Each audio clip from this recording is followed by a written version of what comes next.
We are currently witnessing one of the tightest MVP races in football history. Last week, Brock Purdy was the betting favorite by a wide margin. After a devastating loss to the Ravens, where he threw 4 interceptions, he is no longer in the conversation. Now, Lamar Jackson is the betting favorite. Christian McCaffrey still hanging in there. But there are a few other quarterbacks who I think are much more likely to win the award than CMC. And to be clear, right now, season end today, and if things play out the way they should, Lamar Jackson will win his second MVP. I personally don't love this because it is pretty clear that A has more up defensively, B has more up offensively than he did his MVP season, and C, his numbers are just worse. So I'm going to talk about the other hypothetical situations. The biggest of which being he plays the Miami Dolphins at home next week. If Tua Tagovailoa cooks the Ravens defense. If Lamar has somewhat of a lackluster performance against that Dolphins unit, which has given up plenty of yards throughout the season, I think Tua Tagovailoa could jump him, or at the very least, will bring things back into a much closer race. The other quarterback, besides those two, is Josh Allen, who I think could insert himself.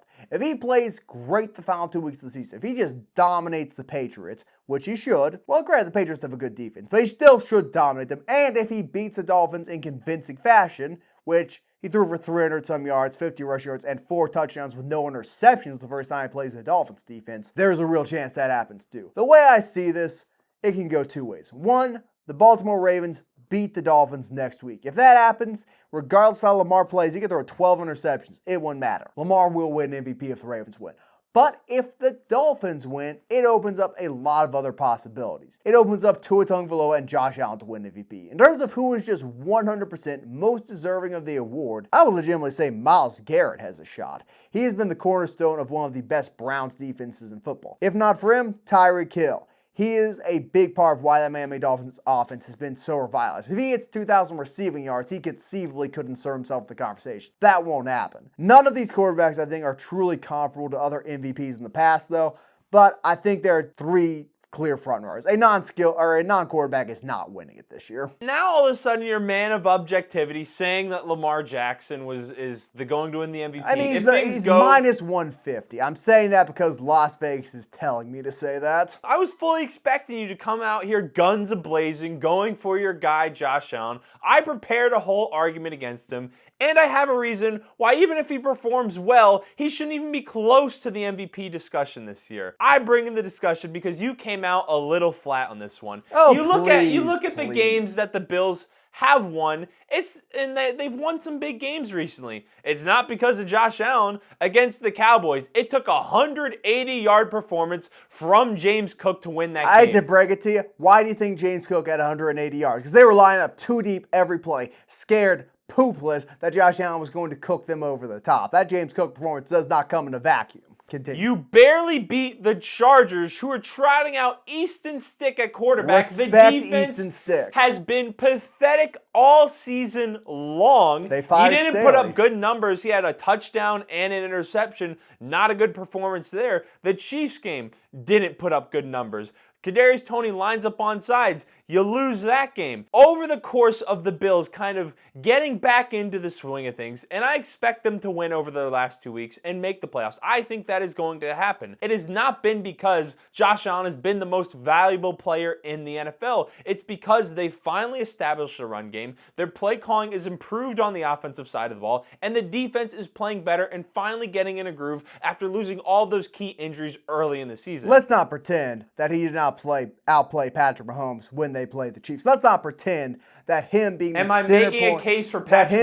center point of that offense was not why they're at their current position in the year. They will be 5-11 at this point in the season if they had pretty much any other quarterback leading that team. Josh Allen is the sole reason they are in position to make this final run and solidify their playoff resume. When the Bills were struggling, when their defense was battling through all of those very significant injuries, Josh Allen wasn't lifting them to wins in games where they should have won. They were losing those games. Now the defense is playing better. Now they finally have a better offensive coordinator, and things are going great. So I don't really think Josh Allen should be in the MVP conversation. Because you're a hater. If you want to call it that. Lamar Jackson deserves to be in the MVP conversation. You kind of downplayed it, but you look at what the Ravens have done this year. They've lost Mark Andrews, one of the best tight ends in the NFL, the best offensive player in their offense not named Lamar Jackson this year. They lost J.K. Dobbins to start the year. Keaton Mitchell emerged as a very explosive running back, was averaging over 6 yards a carry. He goes down with a torn ACL. They've suffered injuries on the offensive side of the ball. And in spite of all that, because Lamar Jackson is dynamic as he is,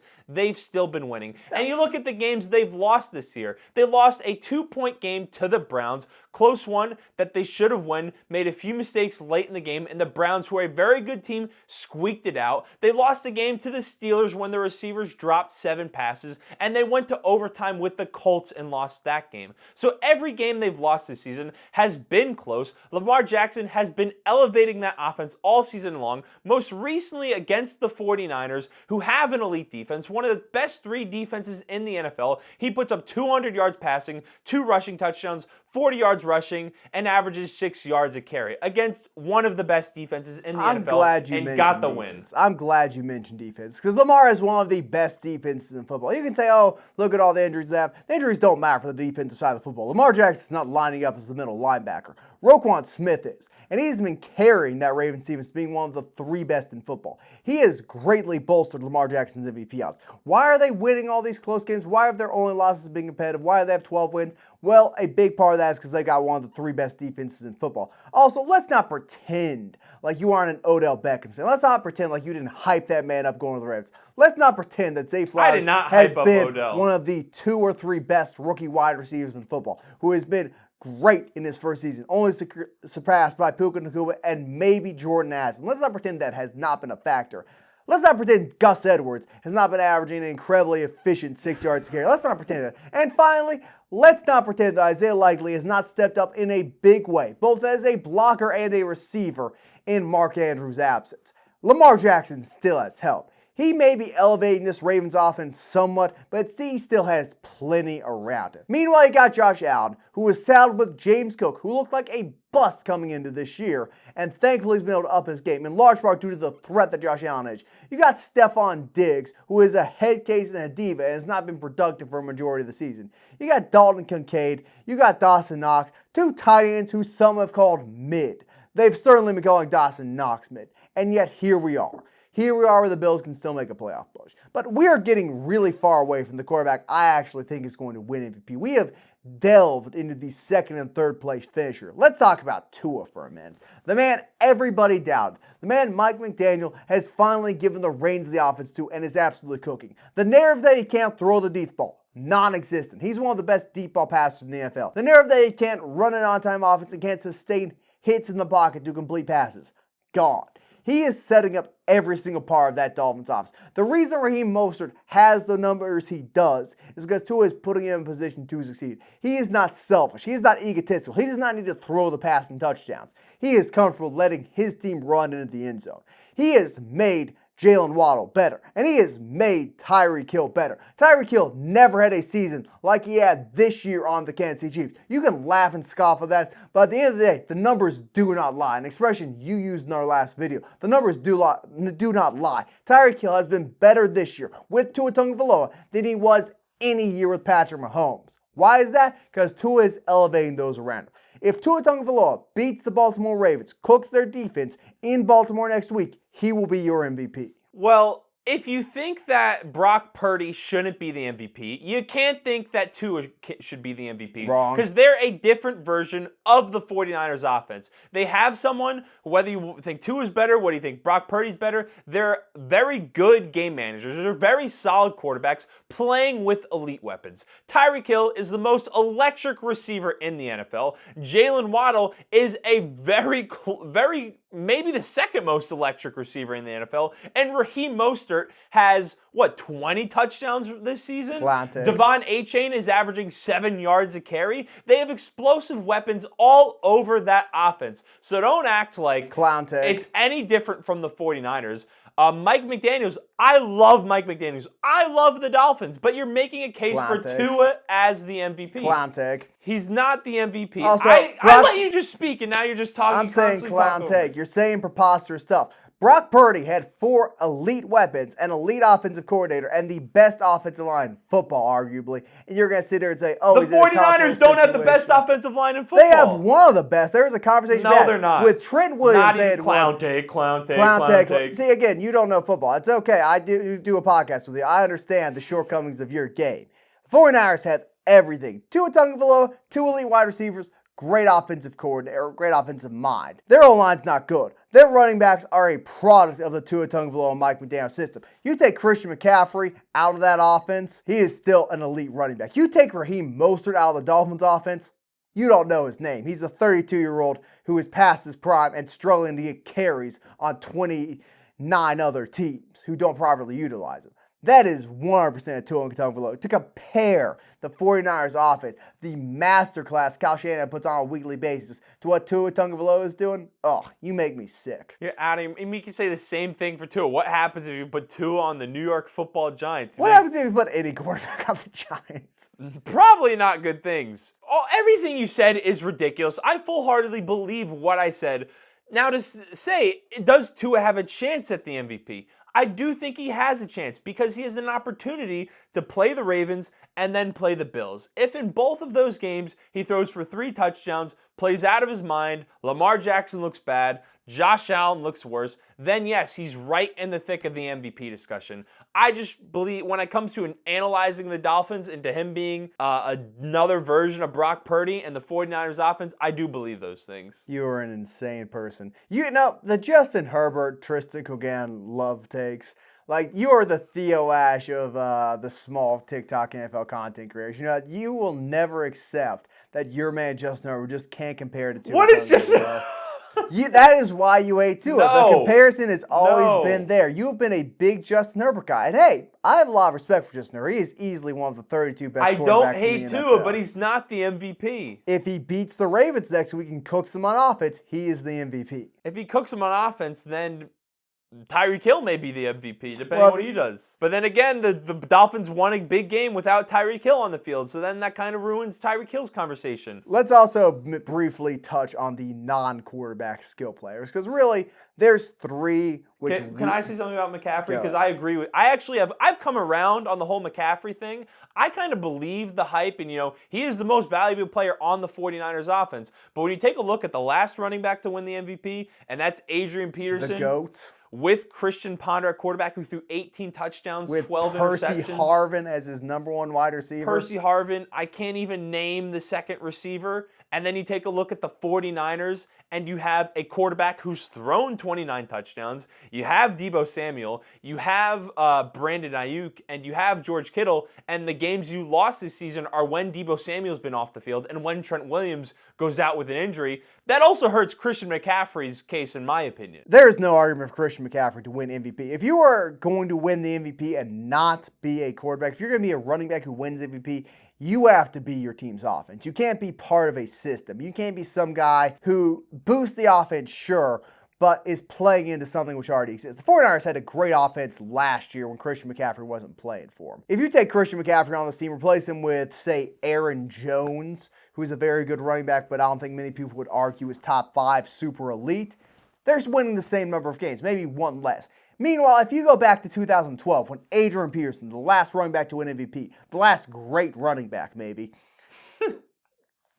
I think that's a fairly fair take. He is the last of a dying breed. But if you take him and you replace him with Marshawn Lynch or Arian Foster, who are the 2nd or 3rd best running backs in the NFL, that Vikings team is winning 4 games. They are just a horrible team, carried in large part by the greatness of one player. You have to be at that level as a running back. I don't care about the receiving yards. I don't care about the total touchdowns.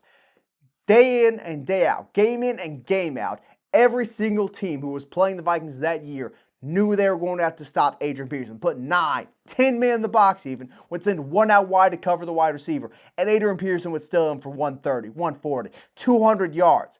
200 yards in the final week of the season to carry the Vikings past the Green Bay Packers to make the playoffs, in which Joe Webb would wind up starting at quarterback and they would lose in spectacular fashion to the very same Green Bay Packers. Don't get me into that. But you look at that, then you look at Christian McCaffrey, who is a cog in a machine. Night and day. He's a big cog. He's a large cog, but he's a cog nonetheless. You want to talk about non-quarterbacks who should win MVP? It's two people. It's Myles Garrett and it's Tyreek Hill. If Tyreek Hill breaks I don't even think Tyreek Hill has a really great argument. The Tyreek Hill argument has lost some steam. He played last week, had 99 yards, was a big part of why they beat the Cowboys. I think for what Tyreek Hill has to do, Lamar has to fall off, Josh Allen has to fall off, and he has to find a way to put up 350 yards in the final 2 games of the season, beat the receiving yards record, and hit 2,000. That's what Tyreek Hill has to do to win MVP. I don't know if he can do that while Tua plays poorly enough to take himself out of MVP contention. His MVP case is built upon another MVP candidate throwing in the ball and looking good while doing it. As for Myles Garrett, you and I are both big fans of him. We both think he's the best defensive player in football. I just don't think he's got the raw statistical production to get the MVP. He's carrying the Browns to having the best defense in the NFL. I don't care what the numbers say. They're the best. They're getting Joe Flacco wins. But it's a defensive player in the year 2023. He's no Alan Page, and he's no LT. Well, when it comes to Myles Garrett, it comes to defensive players potentially winning the award ever, if we're ever going to see it in the modern day NFL, it's going to take, because of how narratives work and narrative building works, because that's something that plays into the award, it would take something like 25 sacks and the best defense in the NFL, giving up only 12 points a game in order for a defensive player to win it. Or something like if Deron Bland had 12 pick sixes and contributed 12 defensive touchdowns, or if someone forced 12 fumbles that were all returned for touchdowns. At this point in the offensive NFL, it's very difficult for a defensive player to win it. Lord, take me back to simpler times. But finally, to close the video, I'm going to highlight the 3 possible MVPs and their cases. First off, Lamar Jackson. To win MVP, the Ravens have to beat the Dolphins. Simple as that. He should play well. He doesn't play otherworldly. But if they beat the Dolphins, he's winning MVP. Simple. Second off, Tua Tagovailoa to win MVP. He must beat the Ravens, perform very well in Baltimore against that elite defense on the road, and he must beat the Buffalo Bills in Week 18 to close out the season. Finally, Josh Allen, the only MVP who cannot control his own destiny. He must have the Miami Dolphins beat the Baltimore Ravens. Can't control that at all. And then the very next week, he must do what he did earlier in the season, throw for 4 touchdowns, 300 plus yards against the Miami Dolphins and beat them to clinch not the AFC East, but a playoff spot. That's how he could win MVP. But those are the 3 MVP narratives which still exist. I don't think Tyreek Hill, I don't think Christian McCaffrey, and I don't think, certainly not Myles Garrett, is going to win the award. That is how the MVP race is going to play out. One of those 3 scenarios. Yeah, McCaffrey, Garrett, and no one else really has a narrative path, especially with the 49ers losing big. Even though he's second in the betting odds right now, in what world over the last 2 weeks is he able to build up a big enough narrative to snatch it? I just don't see that being possible, and I really don't see Tyreek Hill being possible Even either. if in some strange world, which he isn't, but he's the most valuable player, the MVP is a narrative award. Value means nothing in the face of social media clicks and attention. Speaking of social media clicks and attention, thank you so much for watching. If you're still here and haven't already, hit that like button, hit that subscribe button. Let us know who you think should be the MVP in the comments below. Have we missed some obvious candidate? Should it be Patrick Mahomes for the 2nd year in a row for some unknown reason? Let us know. We appreciate you, and use code Thicc with 2 C's on Underdog Fantasy to double your first deposit.